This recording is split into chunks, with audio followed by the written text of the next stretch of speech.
Hi hello dear friends, welcome back. ഇന്നിപ്പോൾ ഞാൻ രാവിലെ ഒരു വ്ളോഗ് എടുക്കാമെന്ന് വിചാരിച്ചിട്ടാണ് ഇറങ്ങിയിരിക്കുന്നത് കേട്ടോ.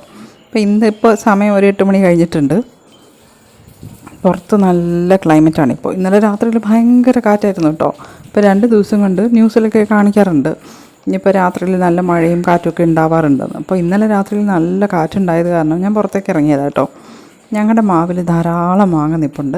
അത് ഡെയിലി ഇങ്ങനെ കൊഴിഞ്ഞ് വീഴാറുണ്ട്. നല്ല വലിയ മാവാണ് കേട്ടോ. അപ്പോൾ അതിൻ്റെ മുകളിൽ കയറി പറിക്കുക മാത്രമേ നിവർത്തിയുള്ളൂ. താഴ്ന്ന് നമുക്ക് ഈ തോട്ട വെച്ചിട്ടൊന്നും പറിക്കാൻ പറ്റില്ല കേട്ടോ. അതേ ചെമ്പരത്തി മരം കണ്ടോളൂ.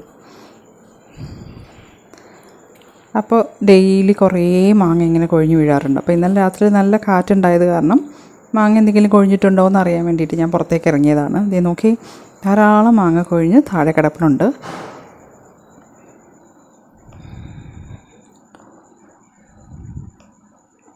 നല്ല കാറ്റുണ്ടായിരുന്നു കേട്ടോ രാത്രിയിൽ. മഴ വരുമെന്ന് പ്രതീക്ഷിച്ചിരുന്നു, പക്ഷേ മഴ വന്നില്ല. നല്ല കാറ്റടിച്ചത് കാരണം നിറയെ മാങ്ങ ഇങ്ങനെ താഴത്തുനിന്ന് കൊഴിഞ്ഞ് കിടപ്പുണ്ട്. അപ്പോൾ ഇത് മുഴുവൻ ഇങ്ങനെ അണ്ണാൻ കഴിച്ചതൊക്കെയാണ് കേട്ടോ. അണ്ണാനും വവ്വാലും ഒക്കെ കഴിച്ചതാണ്. അതുകൊണ്ട് തന്നെ ഞാൻ ഇത് എടുക്കാറില്ല. ഇപ്പോൾ പണ്ടത്തെ കാലമൊന്നും അല്ലല്ലോ. വവ്വാലും അണ്ണനും ഒക്കെ കഴിച്ച് പക്ഷേ പഴങ്ങളൊന്നും നമ്മുടെ അടുത്ത് ഉപയോഗിക്കാനൊന്നും പറ്റില്ലല്ലോ. പലതരം വൈറസുകളും പലതരം അസുഖങ്ങളും ഒക്കെ ഇല്ലേ വന്നുകൊണ്ടിരിക്കുന്നത്. ഞങ്ങളൊക്കെ ചെറുതായിരുന്നപ്പോൾ ഇതുപോലെ നിലത്ത് കിടക്കുന്ന മാമ്പഴം എടുത്തിട്ട് അമ്മൂമ്മയൊക്കെ ഈ അണ്ണാൻ കടിച്ച ഭാഗം കട്ട് ചെയ്ത് മാറ്റിയിട്ട് നമുക്കത് ഇളക്കി തരുമൊക്കെ ചെയ്യുമായിരുന്നു. ഞാനൊക്കെ അങ്ങനെ ഒരുപാട് കഴിച്ചിട്ടുള്ളതാണ് കേട്ടോ. പക്ഷേ ഇപ്പോൾ ഭയങ്കര പേടിയാണ് ഇങ്ങനെയൊക്കെ ഉള്ളതെടുത്ത് കുഞ്ഞുങ്ങൾക്കൊക്കെ കൊടുക്കാൻ വേണ്ടിയിട്ട്. കാരണം എന്ത് അസുഖം എന്ത് വൈറസ് അതിലുണ്ടാവുമെന്നൊന്നും നമുക്കറിയില്ലല്ലോ. അതുകൊണ്ട് തന്നെ ഈ നിലത്ത് വീണ് കിടക്കുന്ന അണ്ണാനൊക്കെ കഴിച്ച മാമ്പഴമൊന്നും ഞാൻ എടുക്കാറില്ല. ഇതിപ്പോൾ ഒന്നും കടിച്ചിട്ടില്ല, അതുകൊണ്ട് ഞാൻ എടുത്തുകൊണ്ട് പോകും കേട്ടോ. പക്ഷേ ഈ മാങ്ങ കുട്ടികൾ കഴിക്കാൻ വലിയ ഇഷ്ടമല്ല കേട്ടോ. കാരണം ഇതെന്താ വെച്ചാൽ ഈ മാങ്ങയിൽ ധാരാളം നാരുണ്ട്. ഒരു ചെറിയൊരു പുളിപ്പ് രസമുണ്ട് കേട്ടോ പഴുത്ത് കഴിഞ്ഞാൽ. പക്ഷേ ഭയങ്കര മണമാണ്. മണം നമ്മളിങ്ങനെ അടിക്കുമ്പോൾ തന്നെ നമുക്ക് തോന്നും ഭയങ്കര ടേസ്റ്റുള്ള മാങ്ങയാണെന്നൊക്കെ തോന്നും. ഇതിൻ്റെ പേരൊന്നും എനിക്കറിയില്ല കേട്ടോ. ഭയങ്കര മണമാണ്, പക്ഷേ ടേസ്റ്റ് അത്രയൊന്നും ഉണ്ടാവില്ല കേട്ടോ. അപ്പോൾ മുമ്പൊക്കെ കൊറോണയ്ക്ക് മുമ്പൊക്കെ നമ്മളിത് പറിച്ചിട്ട് അടുത്ത വീട്ടിലെ ആൾക്കാർക്കൊക്കെ കൊടുക്കുമായിരുന്നു. ഇതേ നോക്കി, നമുക്ക് വേണ്ടാന്ന്, നല്ല രസമില്ല എന്നൊക്കെ ഞാൻ പറഞ്ഞ സാധനം ഒരാളിരുന്ന് ആസ്വദിച്ച് കഴിക്കുന്നത് കേട്ടോ. ഇതേ ഞാനിപ്പോൾ ഇവിടെ വീഡിയോ എടുക്കുകയാണ്, ഞാൻ സംസാരിക്കുന്നുണ്ട്, ഒന്നും കക്ഷിക്ക് പ്രശ്നമല്ല. അവിടെ ഇരുന്ന് ആസ്വദിച്ച് ആ മാമ്പഴം ഇങ്ങനെ കഴിക്കണം. കാരണം ഇതേ നോക്കി, അവർക്കെന്താ പേടിയില്ലേ? അവർക്കൊരു വൈറസ് എഫക്റ്റ് ചെയ്യാനൊന്നും പോകുന്നില്ലല്ലോ. ഇതേ നോക്കി, സുന്ദരി കുട്ടി ഇരുന്ന് വളരെ സന്തോഷത്തോടെ ഇങ്ങനെ ആസ്വദിച്ച് നമ്മുടെ മാമ്പഴം കഴിക്കുകയാണ് കേട്ടോ. ഇങ്ങനെ ചിറകൊക്കെ വിടർത്തിയിട്ട്. ഇവിടെ ഈ തരം ബട്ടർഫ്ലൈ ആണ് കേട്ടോ ധാരാളം ഉണ്ടാവുക. ഇതിൻ്റെ പേരൊന്നും എനിക്കറിയില്ല. പക്ഷേ പണ്ട് നമ്മുടെ വീട്ടിലൊക്കെ ഇത് നോക്കൂ, എന്ത് രസമല്ലേ, കാണാൻ നല്ല രസമുണ്ട്. ഒരാളിരുന്ന് ഇങ്ങനെ കഴിക്കുകയാണ് മാമ്പഴം. ഇതേ കണ്ടില്ലേ,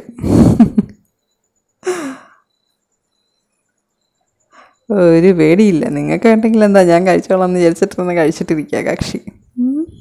അതിനുള്ളിൽ വേറൊരാളും കൂടെ ഓടുന്ന കണ്ടില്ലേ. അയ്യോ, എന്ത് രസമല്ലേ. ഇതിപ്പോൾ എന്തായാലും എനിക്ക് വീഡിയോ എടുക്കാൻ പറ്റിയത് നന്നായി. രാവിലെ ഇനി കുഞ്ഞുങ്ങൾക്ക് കാണിച്ചു കൊടുക്കാമല്ലോ. ഒരാൾ ഫോട്ടോയ്ക്ക് പോസ് ചെയ്യുന്ന പോലെയാണ് ഇരിക്കുന്നത്. ഒരനക്കവും ഇല്ല കേട്ടോ. അങ്ങനെ അവിടെ ഇരുന്ന് കഴിച്ച് ആസ്വദിച്ചുകൊണ്ടിരിക്കുക കക്ഷി. ശരി, അവളവിടെ ഇരുന്ന് കഴിക്കട്ടെ. നോക്കി, ധാരാളം മാമ്പഴം താഴെ വീണ് കിടക്കുന്നുണ്ട്. ഞാനൊന്നും എടുക്കണില്ല കേട്ടോ. പേടിച്ചിട്ടാ, കുഞ്ഞുങ്ങൾക്ക് കൊടുക്കാനൊന്നും പറ്റില്ലല്ലോ. അതുകൊണ്ട് ഞങ്ങളൊക്കെ ഇതുപോലെ തലത്ത് വീണ് കിടക്കുന്ന മാമ്പഴമൊക്കെ ധാരാളം കഴിച്ചിട്ടുണ്ട് കേട്ടോ. പണ്ടത്തെ കാലത്ത് അതിനെക്കുറിച്ചിട്ടുള്ള പേടിയൊന്നും ഇല്ലല്ലോ നമുക്ക്. ഇപ്പം അങ്ങനെയല്ലല്ലോ, കാലം മാറി. പല പല പല പല വൈറസുകളും അസുഖങ്ങളും ഒക്കെ ആണല്ലോ. അപ്പോൾ ഈ നിലത്ത് വീണ് കിടക്കുന്ന, ഇവിടെ ഞങ്ങളുടെ ഈ മാവിൽ ധാരാളം വവ്വാലുണ്ട് കേട്ടോ. അപ്പോൾ അതുങ്ങളൊക്കെ കടിച്ചിട്ടൊക്കെ ഇടുന്നതാവും. അതുകൊണ്ട് ഞാൻ എടുക്കാറേയില്ല. ഇങ്ങനെ നിലത്ത് കൊഴിഞ്ഞ് വീണും വെറുതെ പോകുന്ന കാണുമ്പോൾ ഭയങ്കര വിഷമമാണ്. പക്ഷേ എന്താ ചെയ്യുക, പറിക്കാൻ ആളെ കിട്ടണില്ല കേട്ടോ. അതുകൊണ്ട് തന്നെ കൊഴിഞ്ഞു പോകാറാണ് പതിവ്. മുമ്പ് കൊറോണയ്ക്ക് മുന്നേ ഞങ്ങൾക്ക് ഇവിടെ ഒരാൾ വന്ന് ഈ മാങ്ങ പറിച്ച് തരുമായിരുന്നു. അപ്പോൾ ഞങ്ങൾ അടുത്തുള്ള ആൾക്കാർക്കൊക്കെ ഇത് കൊടുക്കുമായിരുന്നു. ഇപ്പോൾ അയാൾ കൊറോണ സമയത്ത് മരിച്ചു പോയത് കാരണം മാങ്ങ പറിക്കാൻ ആളില്ല. മുഴുവനും കൊഴിഞ്ഞു പോവുക ചെയ്യുക, വേസ്റ്റായിട്ട് പോകും. എന്താ ചെയ്യാനി. ഇത് കണ്ടോ, ഞങ്ങളുടെ ചെമ്പരത്തി മരം. എനിക്ക് ഭയങ്കര ഇഷ്ടമാണ് കേട്ടോ ഈ മരം. സാധാരണ ഇതിൽ നിറയെ പൂക്കളുണ്ടാവാറുണ്ട്. നമ്മുടെ ഈ 5 ഇതൾ മാത്രമുള്ള ചെമ്പരത്തി ഇല്ലേ, അതാണ് കേട്ടോ. ഞാൻ ഇത് കൊണ്ടിട്ട് നല്ലൊരു ഡ്രിങ്ക് ഉണ്ടാക്കാറുണ്ട് കേട്ടോ. ഒരു ഗ്ലാസ് നല്ല ചൂട് വെള്ളത്തിലേക്ക് ഒരു 2 ചെമ്പരത്തിപ്പൂ പറിച്ച് ഒരു 5 മിനിറ്റ് ഇട്ടതിന് ശേഷം അതെടുത്ത് മാറ്റി അതിലോട്ട് അല്പം നാരങ്ങ നീരും കൂടെ ഒഴിച്ച് കുറച്ച് തേനും കൂടെ ചേർത്തിട്ട് കുടിച്ച് നോക്കിയേ എന്താ രസമെന്നറിയോ. ഇനിയിപ്പോൾ നമുക്ക് വീടിൻ്റെ ഉള്ളിലേക്ക് പോകട്ടോ, അവിടെ ധാരാളം പണിയിരിപ്പുണ്ട്. അപ്പം ഞാൻ രാവിലെ എനിക്ക് കഴിക്കാനായിട്ട് കുറച്ച് സ്റ്റീൽ കട്ട്സ് ഓട്സ് ഉണ്ടല്ലോ, അതെടുത്തിട്ട് ഒന്ന് കുതിരാനായിട്ട് വെക്കാൻ പോവുകയാണ്. ഇതിപ്പോൾ നമ്മുടെ സാധാരണ ഓട്സ് പോലെ അല്ല കേട്ടോ, ഇത് ഇത്തിരി ഇപ്പം ഹാർഡായിട്ടുള്ളൊരു സാധനമാണ്. അപ്പോൾ അതുകൊണ്ട് തന്നെ ഒന്ന് കുതിർത്തിയെടുത്താൽ മാത്രമേ പെട്ടെന്ന് വെന്ത് കിട്ടുള്ളൂ, ഇല്ലെങ്കിൽ വേകാൻ അത്രയും പാടാണത്. അതുകൊണ്ട് ഞാനിപ്പോൾ ഏതാണ്ട് ഒരു 2 ടേബിൾ സ്പൂണോളം ഉണ്ടാവും കേട്ടോ. ഇതിലേക്ക് നികക്കെ വെള്ളം ഒഴിച്ചങ്ങ് വയ്ക്കും. എന്നിട്ട് ബാക്കി പണിയൊക്കെ തീർക്കുമ്പോഴേക്കും ആശയം നല്ല കുതിർന്നിരിപ്പുണ്ടാവും കേട്ടോ. അപ്പോൾ അതിനെ കുക്ക് ചെയ്തിട്ട് ഞാൻ കഴിക്കും. ഇതാണ് എൻ്റെ ബ്രേക്ക്ഫാസ്റ്റ്. അപ്പോൾ ഇത് വാങ്ങിച്ചിട്ട് കുറേ നാളായി, ഇത് തീരാറായി കേട്ടോ. ഇതിപ്പം നമ്മൾ അടുത്തുള്ള കടകളിലൊന്നും കിട്ടില്ലെങ്കിൽ ഓൺലൈനിലൊക്കെ വാങ്ങിക്കാൻ കിട്ടുമേ. അപ്പോൾ നിങ്ങൾക്ക് ആർക്കെങ്കിലും ഇങ്ങനെ സ്റ്റീൽ കട്ട് ഓട്സൊക്കെ കഴിക്കണമെന്ന് ഭയങ്കര ഹെൽത്തി ആണെന്നൊക്കെയാണ് പറയണത്. എനിക്കറിയാൻ പാടില്ല, ഞാൻ കഴിക്കാറുണ്ട് കേട്ടോ. അപ്പോൾ ഒരല്പം വെള്ളം ഒഴിച്ച് കുതിരാനായിട്ട് വയ്ക്കണം. ഇതവിടെ ഇരുന്ന് കുതിരുന്ന സമയം കൊണ്ട് നമുക്ക് ബാക്കി ജോലിയൊക്കെ ചെയ്യാം കേട്ടോ. അപ്പം ഞാനിന്നിവിടെ ദോശ കരയ്ക്കാൻ വേണ്ടിയിട്ട് ഇട്ടിട്ടുണ്ട്. രാത്രിയിൽ തന്നെ അരി ഉഴുന്നും കുതിരാനായിട്ട് ഞാൻ ഇട്ടിട്ടുണ്ട്. ഞാൻ സാധാരണ അങ്ങനെയാണ് ചെയ്യാറ്, രാത്രിയിൽ അരി ഉഴുന്നും കുതിരാനായിട്ട് ഇട്ടിട്ട് രാവിലെ അരയ്ക്കും. ഇതിപ്പോൾ കണ്ടില്ലേ എൻ്റെ സ്റ്റീൽ കട്ട്സ് തീരാറായിട്ടുണ്ട്. അപ്പം ഞാനിത് ലോക്ക് ചെയ്ത് മാറ്റി വയ്ക്കാം കേട്ടോ. ഇനിയിപ്പോൾ നമുക്ക് നമ്മുടെ ദോശയ്ക്കുള്ള അരിയൊക്കെ അരയ്ക്കാനായിട്ട് ഇടണം. അപ്പം ഞാൻ പറഞ്ഞില്ലേ, ഞാൻ തലേദിവസം രാത്രിയിലെ അരിയൊക്കെ കുതിരാനിടും, രാവിലെ അരച്ച് വയ്ക്കും. അപ്പോൾ ഒരു വൈകുന്നേരം ഒരു 6 മണിയൊക്കെ ആകുമ്പോഴേക്കും നമ്മുടെ ദോശമാവ് പുളിച്ച് നന്നായിട്ട് റെഡി ആയിട്ട് വരും കേട്ടോ. അപ്പം ഞാൻ ഈ ഗ്രൈൻഡറൊക്കെ കഴുകി വെച്ചിട്ടാണ് പുറത്തേക്ക് പോയത്. അപ്പോൾ ഇനി ഇതിലേക്ക് അരയ്ക്കാൻ ഇടാൻ പോവുകയാണ്. അപ്പോൾ ഇതിപ്പോൾ എൻ്റെ അൾട്രാ ഗ്രൈൻഡറാണ് കേട്ടോ. ഞാനൊരു 5 വർഷമായിട്ടൊക്കെ യൂസ് ചെയ്യുന്നുണ്ട്. നല്ല ഗ്രൈൻഡറാണ്, നമുക്ക് ഈസി ആയിട്ട് ഇത് ഗ്രൈൻഡ് ചെയ്തെടുക്കാൻ പറ്റും. ആദ്യം എൻ്റെ കയ്യിലുണ്ടായിരുന്നത് ബട്ടർഫ്ലൈൻ്റെ ഗ്രൈൻഡറായിരുന്നു. ഈ 3 കല്ലുള്ള, ഇതുപോലെ 3 കല്ലുള്ള ഗ്രൈൻഡറായിരുന്നു. ഇതിപ്പോൾ 2 കല്ലേ ഉള്ളൂ എൻ്റെ കയ്യിൽ. അത് ബട്ടർഫ്ലൈൻ്റെ 3 കല്ലുള്ള ഗ്രൈൻഡറായിരുന്നു. അതും നന്നായിട്ട് അരയ്ക്കാൻ വേണ്ടിയിട്ട് ഞാൻ ഏതാണ്ട് ഒരു 15 വർഷത്തോളം അത് യൂസ് ചെയ്തിരുന്നു കേട്ടോ. ഇപ്പോഴാണ് ഇടയ്ക്കാണ് അത് മാറ്റിയത്. അത് നാശമായി, പിന്നെ യൂസ് ചെയ്യാൻ പറ്റാത്ത കണ്ടീഷനിലായിരുന്നു. ഇടയിൽ 1-2 തവണ ഞാൻ അതിൻ്റെ ബെൽറ്റൊക്കെ ഒന്ന് മാറ്റിച്ചിരുന്നു. പിന്നീട് അത് യൂസ് ചെയ്യാൻ വേറെ ആയപ്പോഴേക്കും ഇത് വാങ്ങിയതാണ്. ഇതിൽ മറിച്ചെടുക്കാൻ ഭയങ്കര ഈസിയാണ് കേട്ടോ നമുക്ക്. അപ്പോൾ ഈ കല്ല് മെഷീനിലേക്ക് ലോക്കായി ഒന്ന് നോക്കിയതിന് ശേഷം മാത്രമേ നമ്മളിതിലേക്ക് അരി ഇടാൻ പാടുള്ളൂ. അപ്പോൾ അതേ ഞാനിപ്പോൾ അരി ഇടാൻ പോവുകയാണ്. അരി നന്നായിട്ട് കുതിർന്നിരിപ്പുണ്ട്. അപ്പോൾ ഞാനൊരു 3 കപ്പ് അരിയും 1/4 കപ്പ് ഉഴുന്നും ഒരു 2 ടേബിൾ സ്പൂണോളം ഉലുവയും കൂടെ കുതിരാനായിട്ട് വെച്ചിട്ടുണ്ടായിരുന്നു. ഇപ്പോൾ അരി ആദ്യം അരച്ചെടുക്കും. അരി അരച്ചതിന് ശേഷമാണ് ഞാൻ ഉഴുന്ന് അരയ്ക്കാറ്. അപ്പോൾ ആദ്യം നമ്മൾ അരി ഗ്രൈൻഡറിൽ സ്വിച്ച് ഓൺ ചെയ്യാം. ഓൺ ചെയ്തിട്ട് അരി ഗ്രൈൻഡർ ഒന്ന് ഓൺ ആയതിനു ശേഷം മാത്രമേ നമ്മളിതിലേക്ക് ബാക്കി സാധനം പാടുള്ളൂ. അപ്പോൾ ആദ്യം നമ്മളിതിലേക്ക് ഒരല്പം വെള്ളം ഒഴിച്ച് കൊടുക്കണം കേട്ടോ. വെള്ളം ഒഴിച്ച് കൊടുത്തതിന് ശേഷം മാത്രമേ അരി കൊടുക്കാൻ പാടുള്ളൂ. എന്താ വെള്ളം ഒഴിക്കാണ്ട് അരി മാത്രമാണ് ആദ്യം ഇട്ടെടുക്കുന്നെങ്കിൽ അത് അരി മുഴുവൻ ഈ കല്ലുണ്ടയിലൊക്കെ കയറി സ്റ്റക്കായിട്ട് മെഷീൻ സ്റ്റോപ്പ് ആവാൻ വർക്കാവില്ല കേട്ടോ. പിന്നെ നമ്മളിത് പുറത്തേക്ക് എടുത്ത് ഇതിൻ്റെ വെള്ളമൊക്കെ ചേർത്തിട്ട് തന്നെ നമുക്ക് അരയ്ക്കാൻ പാടുള്ളൂ. അപ്പോൾ എപ്പോഴും ഗ്രൈൻഡറിൽ അരി അരയ്ക്കാൻ ഇടുമ്പോൾ ആദ്യം ഒരല്പം വെള്ളം ഒഴിച്ച് കൊടുക്കുക. അതിനുശേഷം അല്പമായിട്ട് ഇതുപോലെ അരിയിട്ടെടുത്ത് മതിയാവും. അപ്പോൾ ഒരു കുഴപ്പമില്ല, നന്നായിട്ട് നമുക്ക് അരി മുഴുവനൊക്കെ അരച്ചെടുക്കാൻ പറ്റും കേട്ടോ. അപ്പോൾ മുഴുവൻ അരി ഞാൻ ഇതിലേക്ക് ചേർത്ത് കൊടുക്കുന്നുണ്ട്. ഈ അരി നന്നായിട്ട് അരിഞ്ഞു വന്നതിന് ശേഷം അത് മാറ്റിയിട്ട് അതിലേക്ക് ഞാൻ ഉഴുന്നും കൂടെ ഇട്ട് അരച്ചെടുക്കും. എന്നിട്ട് ഇത് രണ്ടും കൂടെ മിക്സ് ചെയ്ത് ഇതേ പാത്രത്തിൽ തന്നെ കല്ലെടുത്ത് മാറ്റിയിട്ട് ഇതേ പാത്രത്തിൽ തന്നെ മൂടി അങ്ങ് വയ്ക്കും. ഇപ്പോൾ വൈകുന്നേരം ഒരു 6 മണിയൊക്കെ ആകുമ്പോഴേക്കും എൻ്റെ ദോശമാവ് റെഡിയായി കിട്ടും. അപ്പോൾ രാത്രിയിൽ തന്നെ നമുക്ക് ദോശ ഉണ്ടാക്കാനും സാധിക്കും കേട്ടോ. ഞാൻ മുമ്പൊക്കെ രാവിലെയിൽ ദോശയ്ക്ക് കുതിരാനായിട്ട് ഇട്ടിട്ട് വൈകുന്നേരം അരച്ച് മൂടി വയ്ക്കുന്ന പതിവുണ്ടായിരുന്നു. അപ്പോൾ 1-2 ദിവസം ഞാൻ ഇങ്ങനെ ചെയ്തപ്പോൾ എനിക്ക് രാത്രിയിൽ മാവിരുന്ന് പൊങ്ങി മുഴുവൻ പുറത്തേക്ക് കളയുന്ന ഒരു സിറ്റുവേഷൻ ഉണ്ടായിട്ടുണ്ട് കേട്ടോ. അന്ന് മുതൽ ഞാൻ ആ പണി മതിയാക്കി. ഈ രീതിയിലാണ് ഇപ്പോൾ ചെയ്യാറ്. രാത്രിയിൽ കുതിരാനിടും, രാവിലെ എഴുന്നേറ്റ് ഉടനെ തന്നെ അരയ്ക്കും. അപ്പോൾ ഒരു 5-6 മണിയൊക്കെ ആകുമ്പോഴേക്കും നമ്മൾ ഇടയ്ക്കിടയ്ക്ക് കിച്ചണിലൊക്കെ വന്ന് പോകുമല്ലോ, അപ്പോൾ നമുക്ക് തുറന്ന് നോക്കാനും സൗകര്യമാവുമല്ലോ. ഒരു 6 മണിയൊക്കെ ആകുമ്പോഴേക്കും നന്നായിട്ട് മാവ് പുളിച്ച് വരും. അപ്പോൾ അതിനെ ഞാനൊരു കണ്ടെയ്നറിലോട്ടാക്കിയിട്ട് ഫ്രിഡ്ജിനുള്ളിൽ സൂക്ഷിക്കും. അപ്പോൾ ഈ രീതിയിലാണ് ദോശമാവ് അരച്ചെടുക്കാറ്. അപ്പോൾ അത് അവിടെ നിന്ന് അരയട്ടെ. അപ്പോൾ ഇന്ന് രാവിലെ ഹസ്ബൻഡിനും മക്കൾക്കൊക്കെ ആയിട്ട് ഞാൻ പുട്ടും കടലക്കറിയാണ് തയ്യാറാക്കാൻ പോകുന്നത്. അപ്പോൾ ഇവിടെ ഇവർക്ക് പുട്ടും കടലക്കറിയും ഭയങ്കര ഇഷ്ടമുള്ള സാധനമാണ് കേട്ടോ.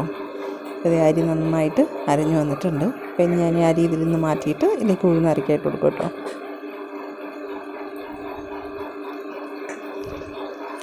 അപ്പോൾ നമ്മുടെ ബ്രേക്ക്ഫാസ്റ്റ് ഇത് ഇവിടെ റെഡി ആയിട്ടുണ്ട്. നല്ല ഒന്നാന്തരം ചമ്പാവരി പുട്ട്. ചമ്പാവരി പുട്ടെന്ന് പറഞ്ഞാൽ ഇത് പുന്നെല്ലുണ്ടല്ലോ, പുന്നെല്ലരി, തവിട് മാറ്റാത്ത അരി, അതിൻ്റെ പുട്ടാണ് കേട്ടോ. അതുകൊണ്ടാണ് ഈ നല്ല ചുമന്ന കളറിലിരിക്കുന്നത്. അതോടൊപ്പം തന്നെ നമ്മുടെ സാധാരണ നാടൻ കറുത്ത കടലയുണ്ടല്ലോ, അത് വെച്ചിട്ട് തേങ്ങ അരച്ച് ചേർത്തുണ്ടാക്കുന്ന നമ്മുടെ കിടിലൻ കടലക്കറി. എന്തൊരു കോമ്പയാണെന്നറിയാമോ നമ്മുടെ ഈ കടലക്കറിയും ഈ പുട്ടും. ഭയങ്കര ടേസ്റ്റാണ് കഴിക്കാൻ, ആരോഗ്യത്തിനും വളരെ നല്ലതാണ്.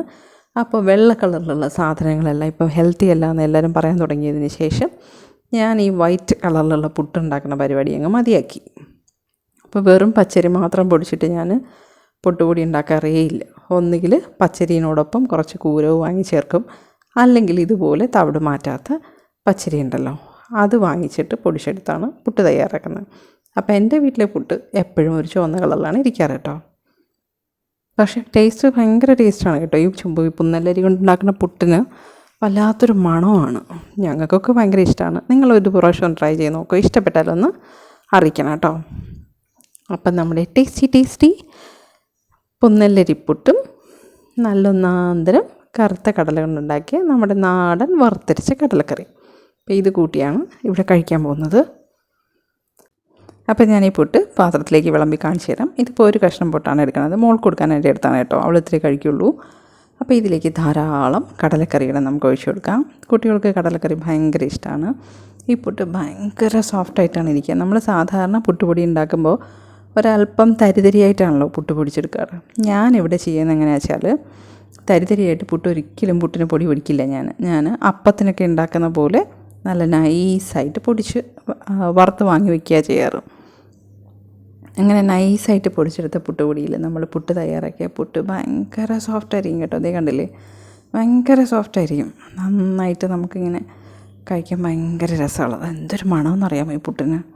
എനിക്ക് കൊതി വരുന്ന, ഞാനിന്ന് ഓട്സ് എടുത്തകത്ത് വെച്ചിട്ട് പുട്ടും കടലയാണ് കഴിക്കാൻ വേണ്ടി പോകുന്നത്. ഓട്സ് ഞാൻ റെഡിയാക്കിയില്ല കേട്ടോ, അത് വെള്ളം ഒഴിച്ച് കുതിരാനായിട്ട് വെച്ചിട്ടുണ്ട്. ഞാനിപ്പോൾ അതിനെടുത്ത് ഫ്രിഡ്ജിനുള്ളിലാക്കും. എന്നിട്ട് ഈ പുട്ടും നല്ല കടലക്കറിയും കൂടി ഒരു തട്ടങ്ങ് തട്ടും കേട്ടോ. കാരണം ഭയങ്കര മണമാണ് ഈ പുട്ടിന്. പൊട്ടിക്കുമ്പോൾ നല്ല ചൂട് പുട്ടാട്ടോ അത്. അപ്പം നമ്മുടെ ഉച്ചയ്ക്ക് ഇന്ന് എന്താണെന്ന് കാണിക്കട്ടെ ഞാൻ. ഉച്ചയ്ക്ക് നല്ല നാടൻ കറികളോട് ചേർത്തിട്ടുള്ള ഊണാണ് കേട്ടോ. ഇവിടെ ഞാൻ പറഞ്ഞില്ലേ, ഞങ്ങൾ ഒരല്പം വെളുത്ത അരിയിനോടൊക്കെ ഒരല്പം വൈമുഖ്യമുള്ള ആൾക്കാരാണ്. അതുകൊണ്ട് തന്നെ ഞങ്ങളിവിടെ നല്ല കൈക്കുത്തലരി ഉണ്ടല്ലോ, അതാണ് വാങ്ങിച്ച് ചോറിനെടുക്കുക. ഇതിപ്പോൾ ഇന്നലെ വാങ്ങിച്ച കീരേൻ്റെ തണ്ട് വെച്ചിട്ടുള്ള ഒഴിച്ചു കറിയാണ്.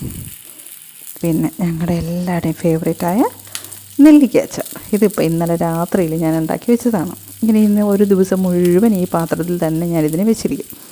നാളെ നല്ലൊരു കുപ്പിയിലോട്ടാക്കി ഫ്രിഡ്ജിലോട്ടാക്കും. അപ്പോൾ എത്ര നാൾ വേണമെങ്കിലും കേടുകൂടാണ്ടിരിക്കും കേട്ടോ. അപ്പോൾ ഇത് മാത്രമല്ല, ഇനി ഇതിൻ്റെ കൂടെ വേറെ 2 കറികളൂടെ ഇന്ന് തയ്യാറാക്കിയിട്ടുണ്ട്. അപ്പം നമ്മുടെ നാടൻ ചോറും ഒഴിച്ചുകറിയും നെല്ലിക്കാച്ചാറും പിന്നെ ഒരല്പം പൊരിച്ച മീനും കൂടെ ഉണ്ടെങ്കിലോ പിന്നെന്താ വേണ്ടല്ലേ. ഞാനിപ്പോൾ ഇവിടെ മീനെടുത്ത് പൊരിക്കാനായിട്ട് വെച്ചിട്ടുണ്ട്. അത് അടുപ്പത്തിരിക്കുകയാണ് കേട്ടോ.